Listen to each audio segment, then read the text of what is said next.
It was a beautiful morning on the island of Sodor, and Thomas the Tank Engine's blue paint sparkled in the sunshine as he puffed happily along his branch line with Annie and Clarabelle. It was a beautiful morning.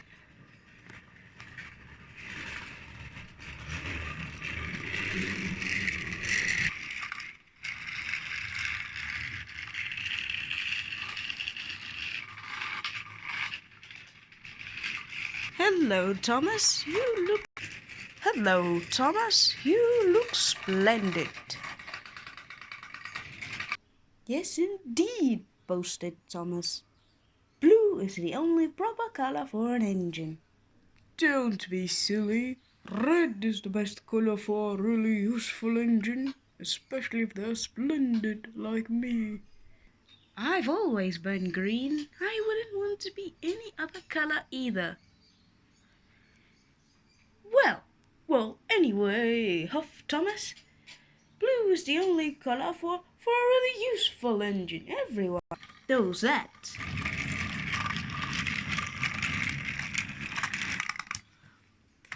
Percy said no more, but grinned at James. Later, Thomas was resting when Percy shuffled in with some trucks. A large hopper was loading his trucks full of coal. Thomas was still being cheeky. Careful, he warned. Watch out with those silly trucks. Go on, go on, go on, muttered the trucks. And by the way, said Thomas, those buffers don't look very safe to me. The last load poured down.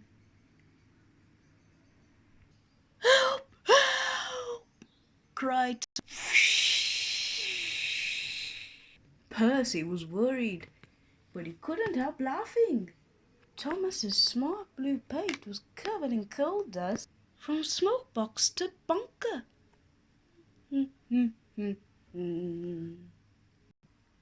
Ha ha! Laughed Percy. You don't look really useful now, Thomas. You look really disgraceful. I'm not disgraceful, choked Thomas. You did that on purpose. Get me out.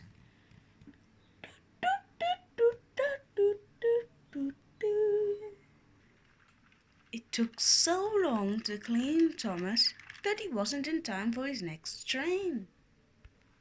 Edward had to take Annie and Clarabelle. Poor Thomas, whispered Annie to Clarabelle.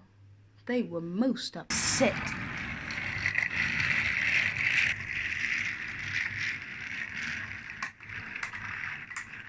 Thomas was grumpy in the shed last night. James thought the whole idea was a great joke, but Percy was cross with Thomas for thinking he had made his paint dirty on purpose. Fancy a really useful blue engine like Thomas becoming a disgrace to the Fat Controller's railway. Next day, Thomas was feeling more cheerful as he watched Percy bring his load from the junction. The trucks were heavy and Percy was tired.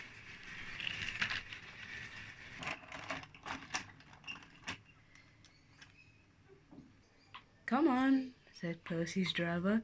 Let's get you onto a siding for a rest. The sidings were nearby, but the points were faulty. And Percy didn't know the trouble they were about to cause. Suddenly, Percy found he couldn't stop. Then the faulty points couldn't switch properly, and Percy was sent back onto his line to the trucks. Oh, well, Percy, help! Percy broke the buffers, and his now front was deep in coal.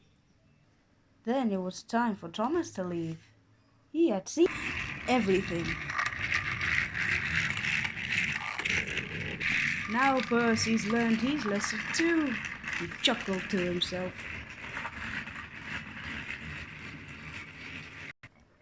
Later, Thomas and Percy reconciled. I'm sorry I made your paint dirty, Thomas. I didn't mean to, and I didn't intend to. You do know that, don't you? Of course, replied Thomas, and I'm sorry I was cheeky. In future, we'll both have to be more careful with coal.